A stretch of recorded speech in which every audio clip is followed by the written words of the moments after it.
kepada teman-teman semua. Selamat berjumpa kembali dalam pertemuan tiap hari Rabu secara rutin, dan kita telah membahas beberapa sutta, menyelesaikan beberapa sutta, dan pada hari ini kita akan membahas Sanggarawa Sutta. Ya. Ini dikhususkan untuk orang-orang yang akan dipantai, karena sutta ini sebenarnya memiliki keterkaitan yang sangat erat terhadap prinsip ajaran Sang Buddha, dan yang membedakan secara komplit, secara lengkap ajaran Sang Buddha dari ajaran-ajaran yang lainnya. Ya. Nah, Sanggarawa Sutta ini merupakan sutta yang ke-100 dari Majjhima Nikaya. Tapi sekalipun demikian, Majjhima Nikaya ini terdapat dalam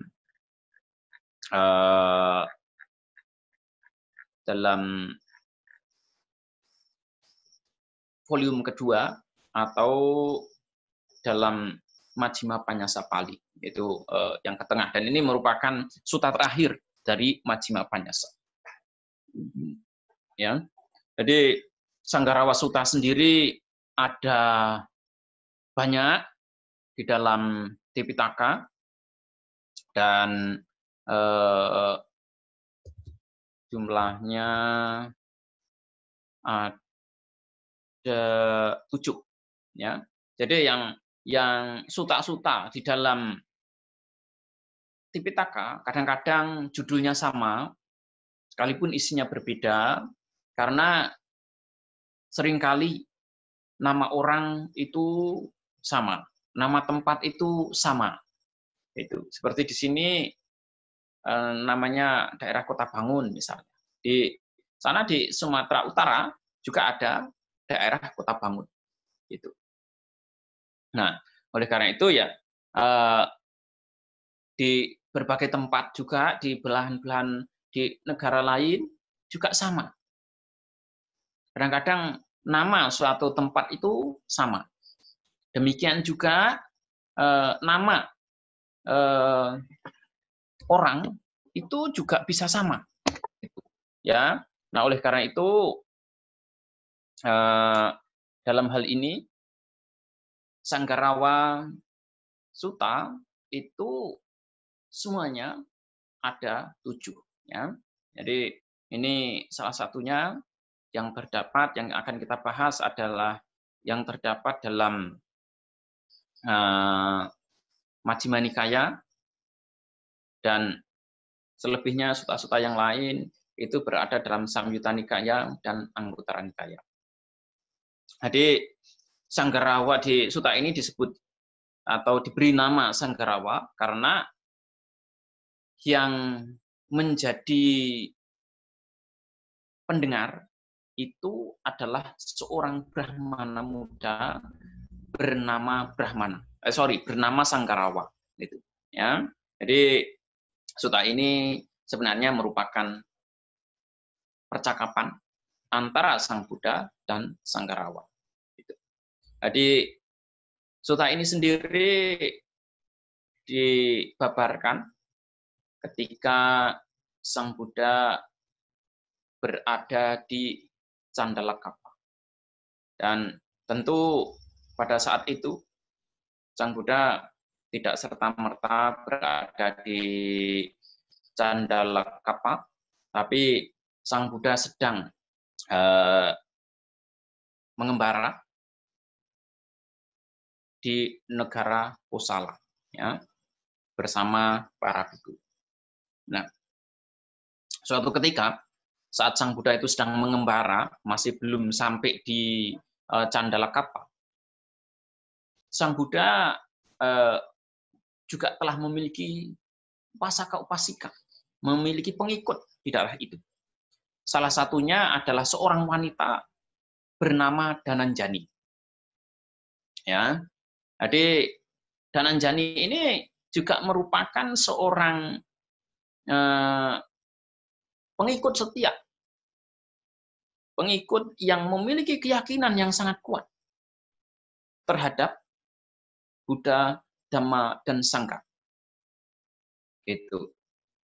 Jadi karena saking kuatnya keyakinan yang dia miliki, suatu ketika dia kesandung, ya.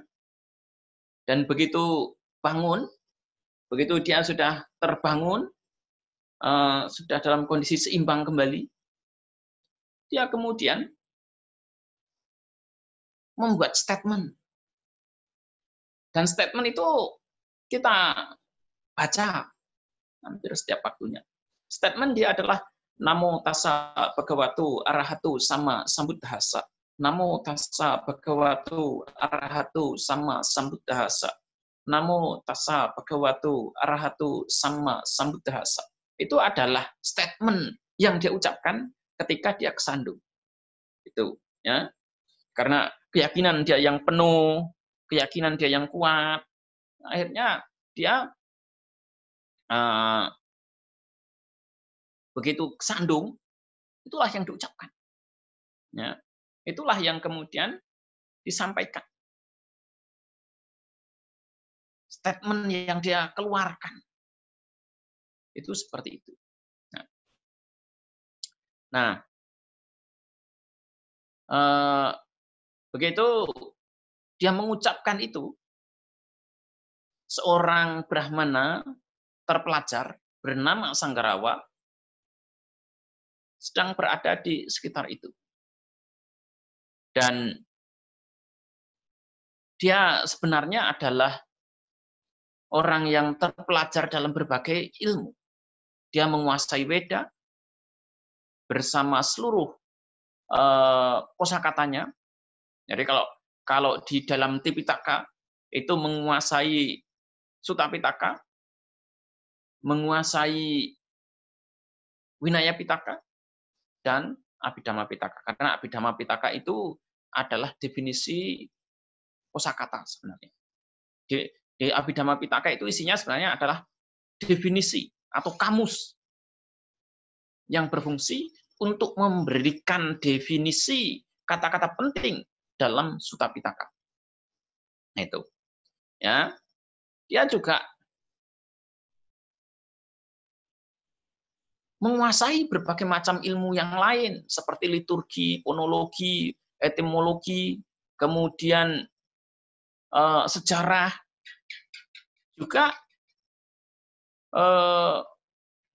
berbagai macam grammar. Dia kuasai dengan baik. Ya. Selain itu, dia juga menguasai filsafat dan juga tanda-tanda orang agung, manusia agung. Karena ilmu pengetahuan di India saat itu sudah cukup mapan, ilmu pengetahuan di India saat itu sudah cukup populer, dan yang dikuasai itu tidak hanya sedikit saja. Banyak sekali ilmu pengetahuan yang telah mereka kuasai. Banyak sekali ilmu pengetahuan yang telah mereka pelajari. Dunia bedah sekalipun ya sudah maju. Sekalipun tidak sampai punya seperti sekarang ini. Tapi Jiwaka itu juga dokter bedah yang sangat luar biasa. Itu. Oleh karena itu dalam dunia filsafat sekalipun juga ya sudah sangat maju, sangat hebat. Dalam ilmu bahasa ini pun banyak sekali yang diajarkan. Itu. Dan Sang Buddha juga semuanya menguasai. Ya. Sang Buddha semuanya menguasai. Karena selama masih kecil, beliau disekolahkan. Sekalipun sekolah secara private, mengundang guru secara private. Ya, kalau di sini homeschooling sistemnya. Apa yang dia lakukan itu adalah homeschooling. Karena dia diundangkan guru ke rumah. Jadi homeschooling itu bukan sesuatu yang baru. Homeschooling itu adalah sudah tradisi sejak lama. Tapi sekarang kita beri istilah baru, kita beri nama yang baru, sehingga tampak lebih keren, tampak lebih bagus, tampak lebih menarik sepertinya dikemas. Padahal itu adalah sistem pendidikan yang memang sudah ada sejak zaman Sang Buddha. Itu. Nah, sebagai orang yang terpelajar, sebagai seorang Brahmana, dia merasa tersinggung ketika mendengar Brahmana Dhananjani, Brahmani ini sebenarnya bukan Brahmana, tapi Brahmani Dhananjani itu mengucapkan Wandana 3 kali seperti tadi. Namo tassa bhagavato arahato sama sambuddhassa sebanyak 3 kali. Itu dianggap sebagai bentuk penghinaan. Bagaimana mungkin dia sebagai seorang Brahmani memuji pertapa gundul, pertapa botak begitu, sementara di sekitar dia banyak Brahmana yang terpelajar, banyak Brahmana yang hebat-hebat juga. Itu. Nah, dia tersinggung. Apalagi dia ini masih muda ya. Darahnya masih membara, masih muda. Kemudian dia berusaha untuk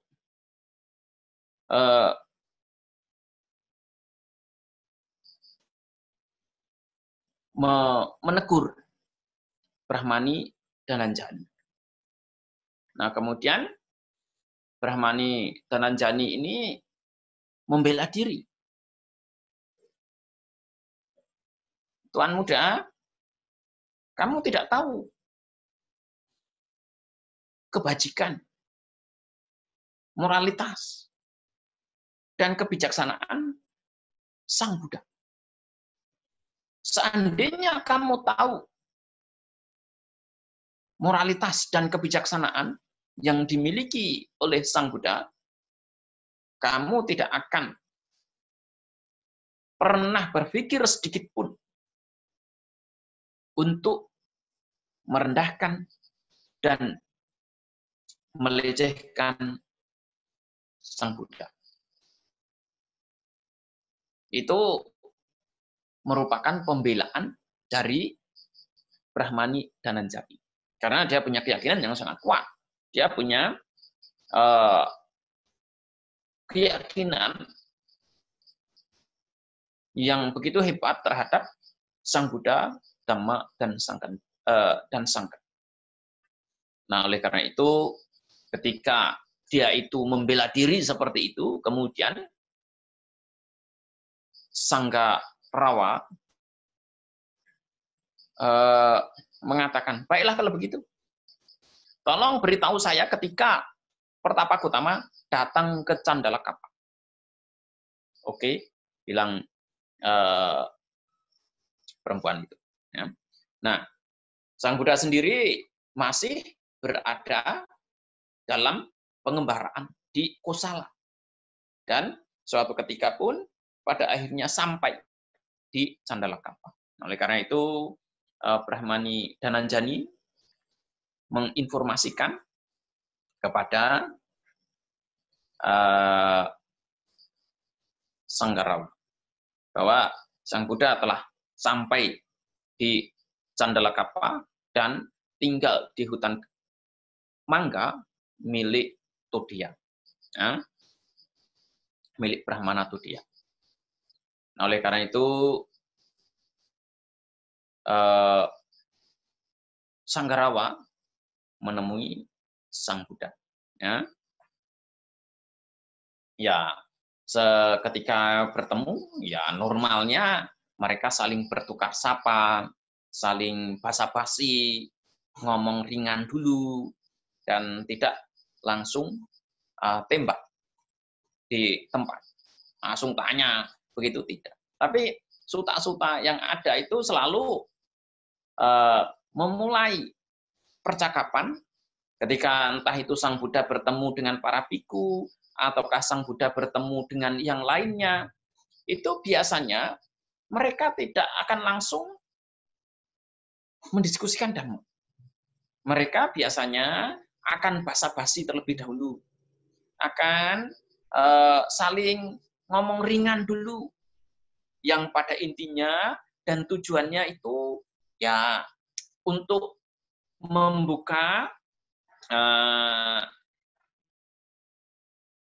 gampang ngomongnya, membuka percakapan agar tidak terjadi kekakuan, agar suasananya itu cair dulu.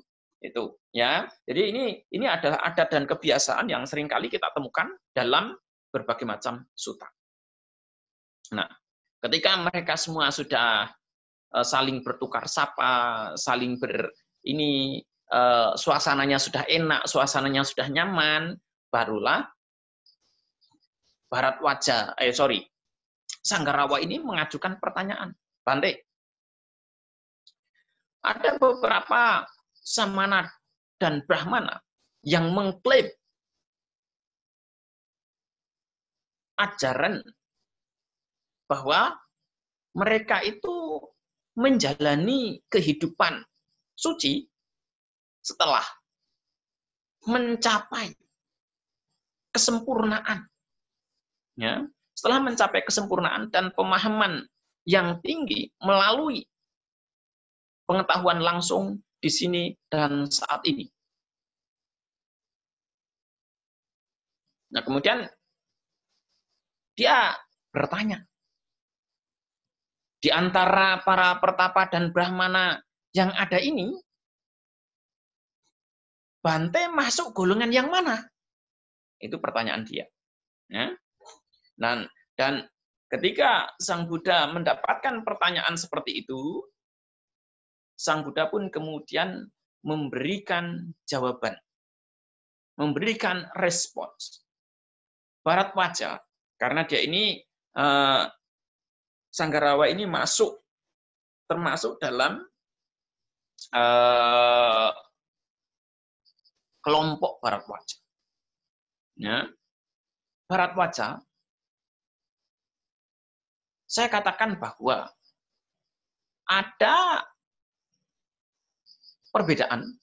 suatu perbedaan di antara para pertapa dan brahmana yang mengklaim bahwa inti dari kehidupan suci yang dijalani setelah mereka mencapai pemahaman dan kesempurnaan melalui pengetahuan langsung di sini dan saat ini. Ada pertapa dan brahmana yang tradisionalis. Ya, ada pertapa dan brahmana yang tradisionalis, yang berdasarkan pada tradisi oral. Jadi tradisinya itu disampaikan secara lisan dari generasi ke generasi. Ya.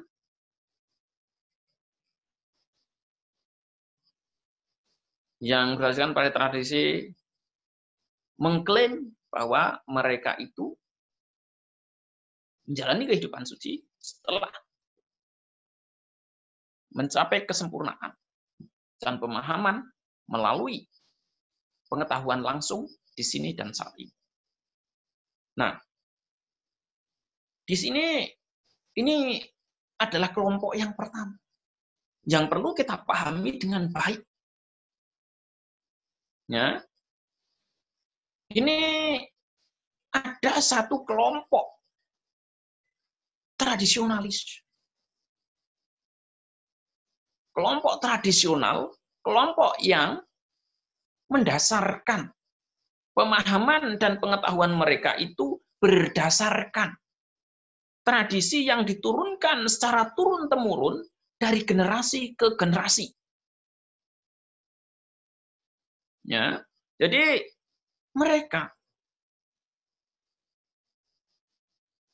ini menjalani kehidupan suci hanya karena katanya. Karena gurunya mengatakan demikian, kemudian muridnya ikut. Kemudian generasi selanjutnya ikut. Generasi selanjutnya ikut. Itulah yang disebut sebagai tradisi. Dan apakah hal ini juga terjadi di kalangan umat Buddha? Jelas. Sekalipun ini masuk ya dalam kategori yang nanti yang dihindari oleh Sang Buddha, tetapi ini kalau kita lihat dalam kenyataan sehari-hari, dalam kenyataan yang sebenarnya, dalam prakteknya, kalau kita lihat sekarang ini, banyak sekali umat Buddha yang tradisionalis. Banyak umat Buddha yang mendasarkan pengetahuan mereka itu hanya berdasarkan katanya. Katanya dan katanya. Apa yang dimaksud tradisionalis ini bukan berarti kita melakukan ritual. Bukan berarti kita itu hanya ikut-ikutan ritual yang lain. Bukan. Hanya karena nancep dupa, hanya karena memberikan persembahan. Bukan itu yang dimaksud sebenarnya. Karena kalau kita di Indonesia, begitu kita sudah berbicara, misalnya umat Buddha tradisional. Umat Buddha tradisional itu adalah di sini maksudnya hanya datang ke wihara, nancapkan dupa, kemudian mereka pulang. Tidak meditasi, tidak mendengarkan dhamma. Itu yang biasanya diklaim sebagai umat Buddha tradisional. Mereka hanya datang untuk melakukan ritual-ritual tertentu, mereka datang bahkan kadang-kadang tidak ke wihara, hanya ke kelenteng saja. Ya, mereka hanya ke kelenteng saja, tancap dupa, habis itu selesai. Padahal umat-umat semacam ini pun banyak sebenarnya di Sri Lanka. Tapi apakah mereka kemudian disebut sebagai para tradisionalis? Bukan. Mereka tetap disebut sebagai umat Buddha. Meskipun mereka tetap menjalankan ritual. Kalau di Sri Lanka banyak kok umat Buddha yang sekalipun itu adalah para profesor yang mengetahui dhamma dan winaya dengan baik, mereka tetap menjalankan ritual. Melakukan puja di pohon bodhi, melakukan puja di cetia, melakukan puja di altar. Itu hal yang lumrah mereka lakukan. Bahkan salah satu profesor saya, yang namanya Profesor E. Jayasuriya, itu adalah seorang profesor yang sangat tenar. Murid-muridnya itu sudah menjadi guru besar tingkat internasional. Ya, termasuk kami, Bante Citaguto, itu juga murid-murid beliau. Sekalipun beliau itu sudah pensiun, tetapi masih ditarik untuk mengajar di kampus. Ya, dan beliau telah mengajarkan bahasa Pali selama 41 tahun, mengabdi. Selama belum pensiun ya, mengabdi selama 41 tahun. Untuk mengajarkan bahasa Pali.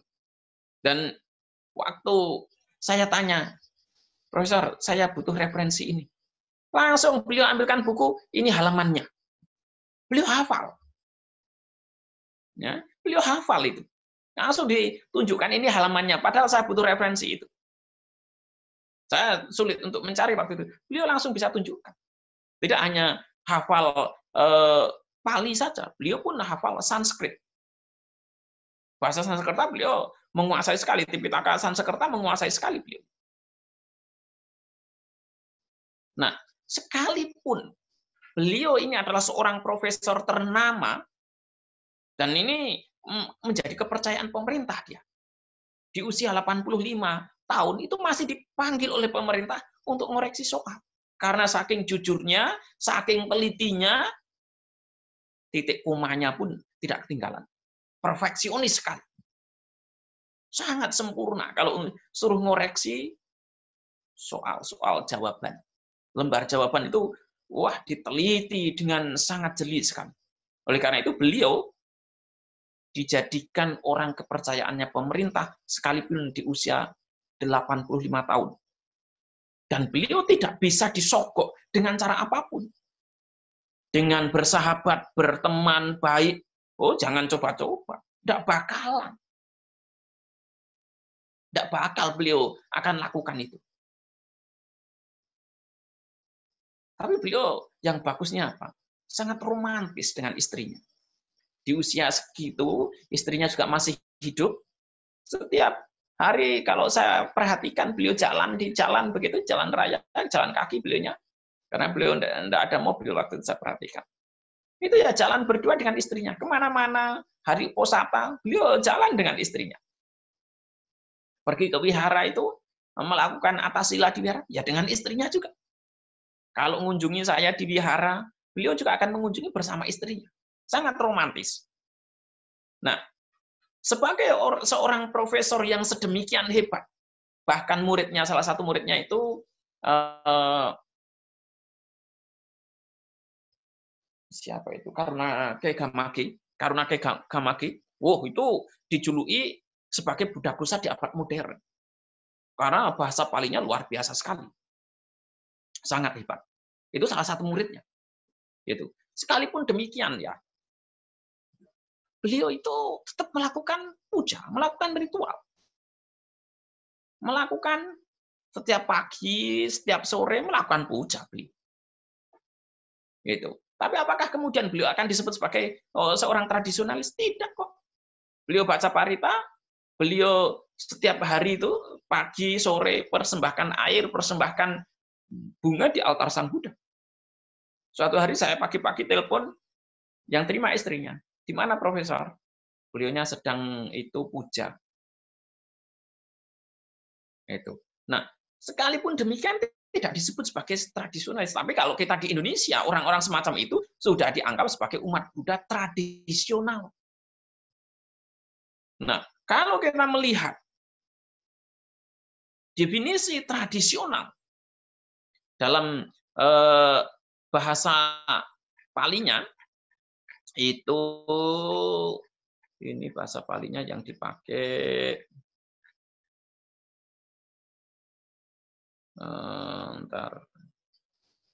Anusawika. Ya. Anusawika. Itu adalah orang-orang tradisionalis. Mereka hanya mendasarkan pada katanya, pada laporan yang ada. Mari kita lihat kenyataannya di tengah-tengah umat Buddha Indonesia kita. Siapa sebenarnya yang tradisionalis ini? Ya, apakah ada orang-orang semacam ini? Sangat banyak. Ya. Jadi mereka itu menyampaikan kebenaran, mengucapkan kebenaran hanya karena si A pernah ngomong demikian. Hanya karena penceramah mengatakan demikian. Hanya karena katanya ditulis di buku ini dan sebagainya. Tetapi begitu ditanya secara mendetail, secara dalam, hanya argumentasi atau bahkan ketika ditanya, ya saya tidak tahu. Ya. Contoh seperti kepercayaan tentang surga dan neraka. Itu kan hanya berdasarkan tradisi saja. Kepercayaan kita. Itu adalah tradisi. Karena penceramah yang ada itu mengatakan bahwa surga, neraka. Akhirnya kita pun terjebak di sana. Untuk mempercayai surga dan neraka itu ada. Karena dalam Tipitaka, dalam kitab suci, itu dituliskan ada surga dan neraka. Kita pun percaya. Tapi begitu ditanya, surga dan neraka itu bentuknya seperti apa? Kemudian imajinasi yang sedemikian rupa dikeluarkan. Kalau surga, yaitu wah, tempatnya indah, penuh, bangunannya terbuat dari emas, kita selalu happy, kemudian tidak pernah menderita, semuanya serba enak. Kalau laki-laki dikelilingi 1000 bidadari. Ya. Dan kita pun berimajinasi sedemikian rupa. Ikut. Karena katanya di dalam kitab suci surga ini seperti ini. Hanya karena katanya para penceramah itu mengatakan surga itu begini. Demikian juga ketika kita berbicara soal neraka, kita pun hanya berdasarkan pada katanya. Kalau kita ditanya, kamu punya pengalaman langsung tentang surga dan neraka? Tidak pernah. Itu. Tidak pernah punya pengalaman langsung secara neraka, tentang neraka. Bahwa neraka itu menderita, apalagi kalau sudah sampai ke Awici gitu ya. Wah, ketakutannya luar biasa sekali. Tapi kalau tidak ditakut-takuti begitu, nanti cecendut itu tidak bakalan praktek. Masih santai-santai, tenang-tenang. Waktuku masih panjang, tenang aja. Aku kan masih bisa. Sekarang aku masih belum tua. Aku masih punya waktu panjang loh, masih kuat ini. Itu. Karena apa? Merasa masih muda, merasa masih kuat, merasa masih punya energi. Duduk santai, duduk tenang. Tidak berjuang dengan sungguh-sungguh, tidak berlatih dengan serius. Atau seperti yang inisialnya F itu, tiap hari hanya begini, oh pujaan hatiku, andai engkau di sisiku. Wah, berhayal setiap hari karena merasa masih muda. I love you so much. Begitu. Itu yang dilakukan. Ya. Berbagai macam imajinasi dibangun sedemikian rupa karena merasa masih muda. Andai pujaan hatiku bisa ku dapatkan. Tapi sayang aku kalah saingan. Sabina. Ya. Jadi karena merasa masih muda, kita santai-santai, kita tenang-tenang. Hanya cukup mengikuti tradisi, mengikuti apa kata orang. Tidak berjuang secara langsung, tidak berlatih dengan sungguh-sungguh. Tidak juga kemudian mengerahkan seluruh energi dan tenaga untuk membabat habis seluruh kotoran batin yang masih ada. Ini yang masih muda-muda perlu berjuang dengan sungguh-sungguh. Berprinsiplah. Siapa tahu esok hari kematian tiba. Itu yang ditekankan oleh Sang Buddha. Kojanya maranang suwe. Siapa tahu besok kematian tiba. Berjuang dengan sungguh-sungguh sekarang, berlatih dengan serius sekarang. Bukan hanya karena katanya, dan katanya.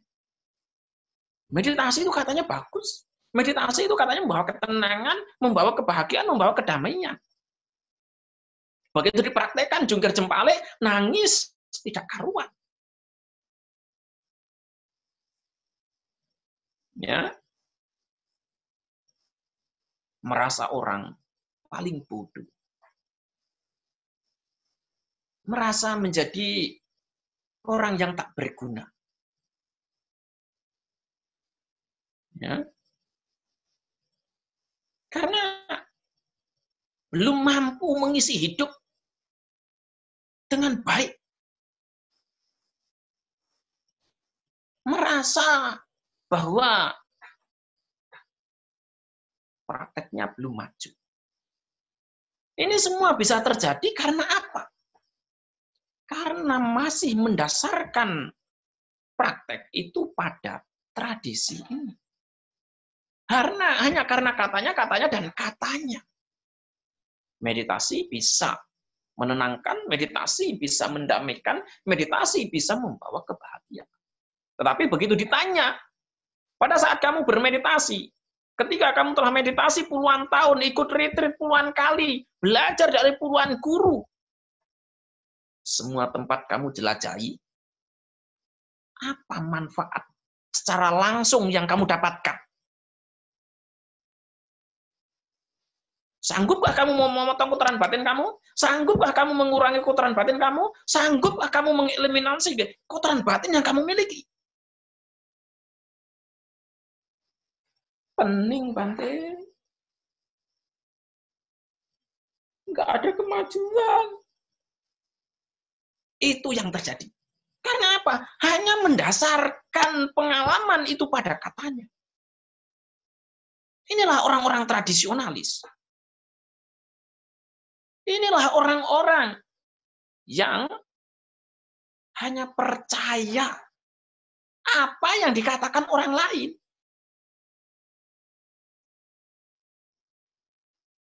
Inilah orang-orang yang mendasarkan keyakinan mereka pada apa yang dibaca, pada apa yang didengar. Ini adalah orang-orang tradisionalis. Ya.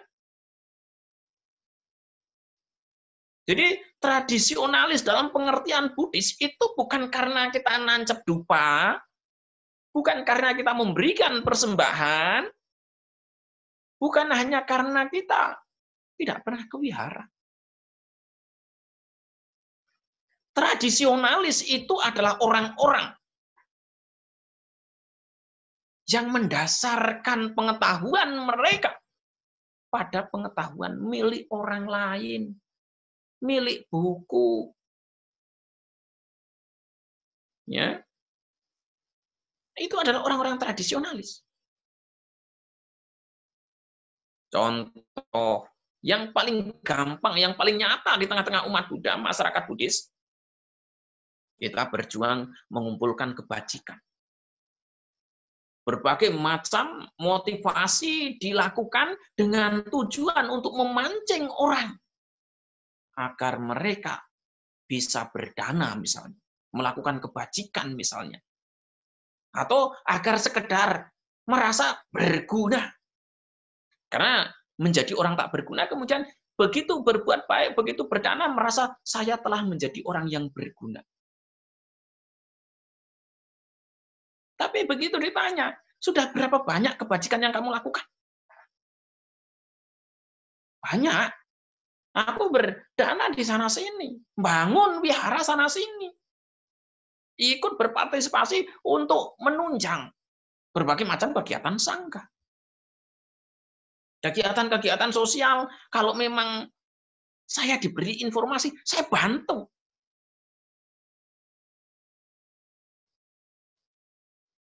Sekarang, kalau memang kebajikan itu sudah banyak yang dilakukan, bisa tidak kamu ngukur seberapa banyak? Ya nggak tahu, kan itu abstrak. Padahal kita itu begitu melakukan kebajikan, dimotivasi apa? Ayo rame-rame nabung kebajikan. Padahal kalau kita memang nabung, kita seharusnya tahu. Ya, tapi kenyataannya begitu orang yang ditanya, begitu orang yang melakukan kebajikan, katanya nabung, kebajikan ini ditanya, berapa banyak kebajikan yang kamu kumpulkan? Tidak ada yang bisa menjawab. Alasannya apa? Kebajikan itu adalah sesuatu yang abstrak. Tidak bisa dilihat, tidak bisa dikalkulasi, tidak bisa dijumlahkan seperti tabungan kita di bank.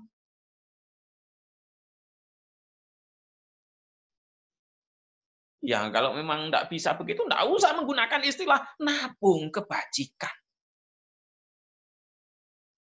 Ini karena kita apa? Hanya karena kata orang bahwa kita itu mengumpulkan kebajikan.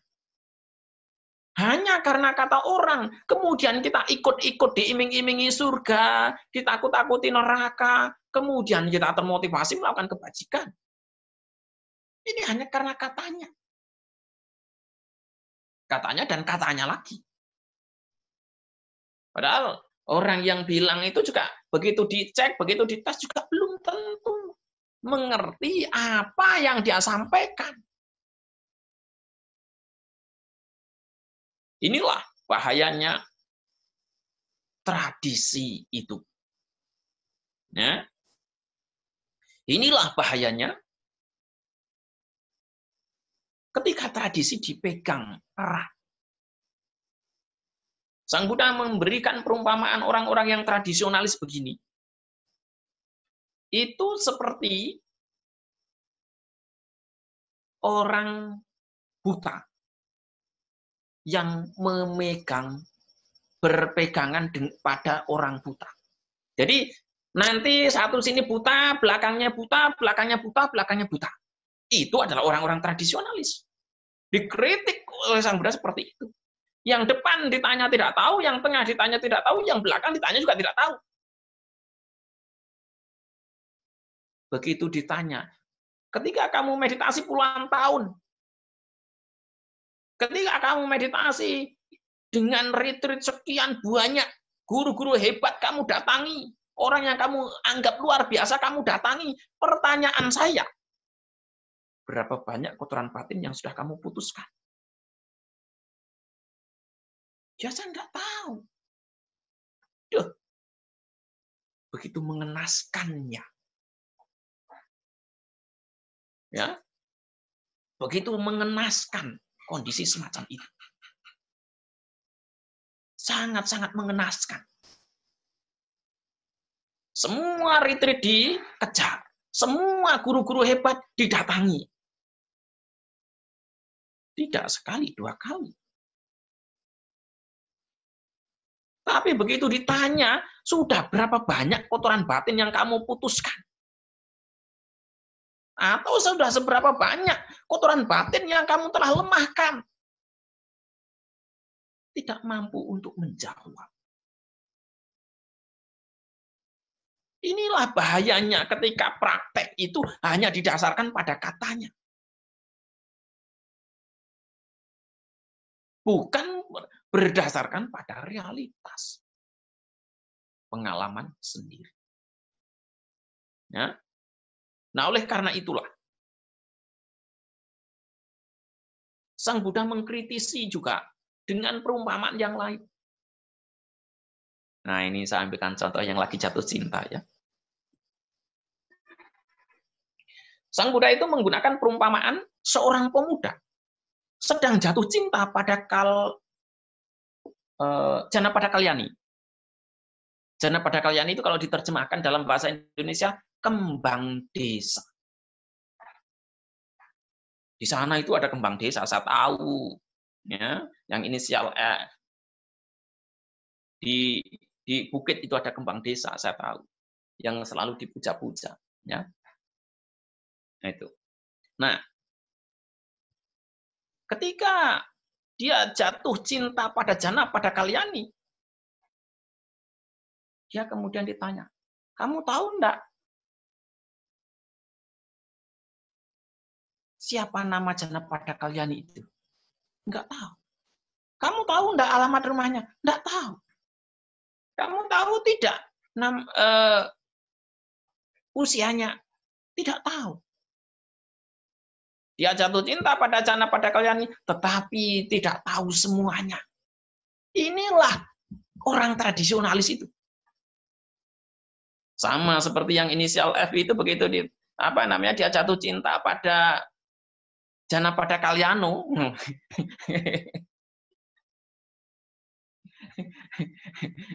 Lah kalau perempuan kan Janapada Kalyani, kalau laki-laki mungkin Janapada Kalyano itu. Dia tidak tahu kalau ada yang dekat ya, dengan dia. Dia tidak tahu juga usianya berapa. Yang penting suka, yang penting jatuh cinta, yang penting bisa berimajinasi. Ini termasuk orang-orang tradisionalis itu. Jadi Sang Buddha mengkritisi orang-orang tradisionalis itu dengan begitu hebat. Jangan dipikir bahwa orang-orang tradisionalis ini yang dikritisi adalah orang-orang yang nancapkan dupa. Enggak. Kalau orang yang nancapkan dupa, orang yang melakukan puja, itu masih dipuji dan masih di-encourage oleh Sang Buddha. Saya ambilkan contoh yang namanya Pancabali atau 5 jenis kewajiban. 2 di antaranya itu adalah Dewata Bali dan Peta Bali. Dewata Bali itu adalah persembahan kepada para dewa. Peta Bali itu adalah persembahan kepada orang yang sudah meninggal. Demikian pula kalau kita melihat dalam Mahaparinibbana Sutta, sangat jelas kalau di situ dikatakan bahwa suatu negara itu akan makmur, akan tentram, akan tenang kalau tempat-tempat keramat pepundenan itu masih dijaga dengan baik. Ya, tempat-tempat pemujaan itu masih dijaga dengan baik, dirawat dengan baik, dihormati dengan baik. Lihat bedanya, ya. Orang-orang yang tradisionalis semacam ini masih diberikan encouragement untuk mempraktekkan. Tidak dikritik oleh Sang Buddha. Tetapi justru orang-orang tradisionalis yang mendasarkan pengetahuan mereka hanya berdasarkan katanya, dan katanya itu dikritik habis-habisan. Banyak sekali kritikan Sang Buddha dalam berbagai macam sutta untuk orang-orang tradisionalis semacam ini. Yang banyak dikenal oleh umat Buddha, banyak didengar oleh umat Buddha, itu adalah Kalama Sutta. Di situ 6 yang pertama, ya, itu semuanya ada 10. 6 yang pertama itu adalah kepercayaan pada tradisionalis. Ya. Jadi jangan percaya pada kitab suci, jangan percaya pada apa kata guru, jangan percaya pada tradisi yang sudah turun temurun. Banyak sekali, ada 6 semuanya. Itu yang paling populer. Jadi selebihnya itu banyak sekali dikritik. Karena yang namanya tradisi ini pondasinya tidak kuat. Yang namanya tradisi semacam ini sangat lemah. Oleh karena itu ya, saya ambilkan contoh. Ketika orang dipacu untuk berdana misalnya, ayo menabung kebajikan. Wah, banyak sekali orang kemudian termotivasi untuk berdana. Nanti kalau kamu berdana dalam kehidupan yang akan datang, kamu akan bisa terlahir di alam yang bahagia, bisa terlahir di surga. Kemudian kamu selalu bahagia, tidak sengsara seperti sekarang ini.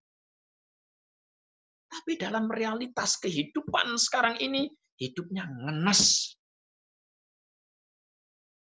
Ya, dia adalah orang yang paling terdepan kalau disuruh berdana, membangun wihara. Tapi dalam kehidupan ini ngenes sekali. Penderitaan bertubi-tubi dirasakan. Padahal berdana, ya, kedermawanan itu, jiwa kedermawanan itu merupakan bagian definisi dari nibbana atau kebenaran mulia nomor 3. Nah, kalau berdana, berderma itu merupakan bagian dari definisi kebenaran mulia nomor 3, seharusnya mereka yang berdana itu adalah orang yang semakin damai batinnya, bukan semakin ngenes. Mereka yang rajin berdana seharusnya adalah orang-orang yang semakin bebas. Kenyataannya, penderitaannya numpuk. Ini karena apa? Ini semua bisa terjadi karena berdana itu dilakukan hanya berdasarkan tradisi semata. Hanya karena si A, si B, orang tenar, orang hebat, penceramah yang luar biasa, mengatakan, ayo berdana, ayo nabung kebajikan, ayo ngumpulin karma baik, agar kamu nanti dalam kehidupan yang akan datang bisa terlahir di alam bahagia. Yang dikembangkan adalah bawatan hanya. Oleh karena itu, tidak mengherankan kalau dalam kehidupan sekarang ini penderitaannya datang bertubi-tubi. Penderitaannya begitu luar biasa. Tapi kalau berdana ini dilakukan bukan berdasarkan pada tradisi, justru yang akan dinikmati, yang akan dirasakan, itu adalah kebahagiaan yang sebenarnya. Kebahagiaan, kedamaian yang sesungguhnya. Dan bukan kebahagiaan semu didapatkan sesaat, begitu berdana kemudian diterima dengan baik, dipuji, oh kamu orang baik, oh kamu orang berguna, oh kamu orang yang bisa memberikan manfaat pada masyarakat, senang. Tapi begitu pujian itu hilang, pujian itu tidak ada, begitu berdana, dicuekin, begitu berdana, orang tidak mau tahu, namanya tidak disebut, namanya tidak dipatrikan, tidak ditulis, ngenes, menderita. Inilah orang-orang yang berdana sekadar berdasarkan tradisi itu. Sangat sederhana. Sama saja para meditator, para yogi, yang sudah meditasi puluhan tahun, meditasi kemana-mana, tidak hanya di dalam, ke luar negeri juga. Tidak hanya satu guru, semua guru dicicipi. Wah, ini guru hebat, lari ke sana. Oh, itu ada guru hebat, lari ke sana. Itu ada guru yang luar biasa, lari ke sana. Begitu ditanya, sudah berapa banyak kotoran batin yang kamu lemahkan? Tidak tahu sama sekali. Lah manfaatnya pergi ke guru yang hebat, ikut retreat dalam maupun luar negeri. Apa coba? Ini semua meditasi hanya karena berdasarkan katanya dan katanya itu. Ya. Nah, oleh karena itulah, mari kita sudahi tradisi ini. Cukup sampai di sini. Berhenti menggunakan tradisi semacam ini, dan mari kita ubah persepsi praktek kita. Agar penderitaan itu bisa dihentikan sekarang juga. Dan bukan hanya karena katanya, dan katanya. Ya, jadi kita masih punya kesempatan dan berjuang saat ini juga, serius saat ini juga. Kojannya maranang suwe. Siapa tahu esok hari kematian tiba. Ya, saya kira untuk malam ini saya cukupkan untuk membahas untuk yang tradisi terlebih dahulu. Masih ada pembahasan lain di minggu depan, karena yang kedua itu adalah orang-orang yang menjalani kehidupan spiritual berdasarkan logika.